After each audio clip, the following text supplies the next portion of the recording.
let's actually talk about those first. And Oregon at number one. Don't think that's surprising anyone, but Ohio State at two over Georgia. I know some people don't like that very much. I'm personally very fine with it. Georgia's one loss is Alabama, who is a lot further down the rankings than Ohio State's one loss, which is number one undefeated Oregon. So I don't really see a problem with that at all. And then Indiana at number eight behind Tennessee. I personally would swap those two, but again, does it really matter? Because they would play each other in the first round anyways if they stay seventh and eighth. But I think most of the top 10 looks good. I think that A&M is the team that we would have said was a bit down low, but then they went out and got their brains beat in by South Carolina. So I think they're now absolutely fine where they deserve to be. Ole Miss, I think, is also fine.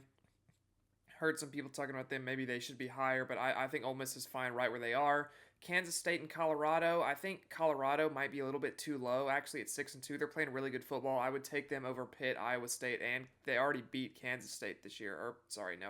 So I think they did not beat Kansas State. I think I would take them over Pitt or Iowa State. So I would maybe move both of those teams above, but then Washington State at 21, absolutely fine. They've played who they can play. I like that they put Louisville right ahead of Clemson, 22-23. Louisville just beat them. That's only fair. They did it with other teams as well. A&M right ahead of LSU, 14-15. I like when they do that. So that's something you see from the AP poll they usually get wrong, where they'll leave two teams right next to each other and one has a win over the other. And you're like, well, if you're going to put them right next to each other, put the one that beat the other ahead. But Missouri at 24, I think, is the worst thing in this ranking. I do not think this is a ranked quality team. I know they're 6-2, but they've looked awful versus every quality opponent they've played. They got obliterated by A&M. They got obliterated by Alabama. They needed a miracle comeback to beat Auburn at home. Missouri is not a ranked team in my opinion. I would have loved to see Vanderbilt in that spot, move Army up to 24, stick Vandy in at 25. I know Missouri has beaten Vanderbilt, but also if you put those two teams on the field, who do you think wins? It's not Missouri, especially with Drew Pine at quarterback. And if you're going to take off for an injured quarterback for Florida State last year, you got to do it for every team. And Missouri with Drew Pine is lucky to be a top 50 team in college football, much less top 25. So that's really my biggest issue. Moving forward, as far as where teams can go, I think Kansas State has some upward momentum chance because they still get to play Iowa State.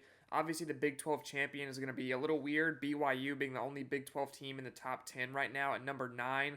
I think Colorado, Kansas State, and BYU all still have a chance to win this league. I could see any of those three teams doing it. Kansas State just keeps shooting themselves in the foot. They had the loss to Houston this past week.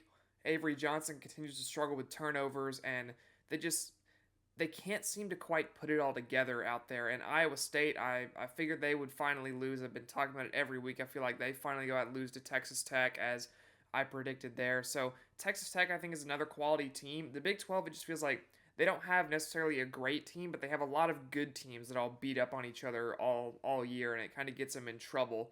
But then Miami for the ACC, still at the top at number 5. Their main challenger a lot of this season has been Clemson, or at least main projected challenger. Clemson, obviously with the loss to Louisville, no longer controls their own destiny in the ACC. If SMU wins out, SMU is in the title game. And since Miami and SMU don't play each other, that could easily be your ACC title game matchup. How about SMU in their first year in the ACC being undefeated in conference play, and they beat up on Pitt this past week. Very impressive from the Mustangs. But yeah, this ranking I don't think is too bad overall. I think there have been much worse ones, and I'm curious to see how this plays out as we move forward.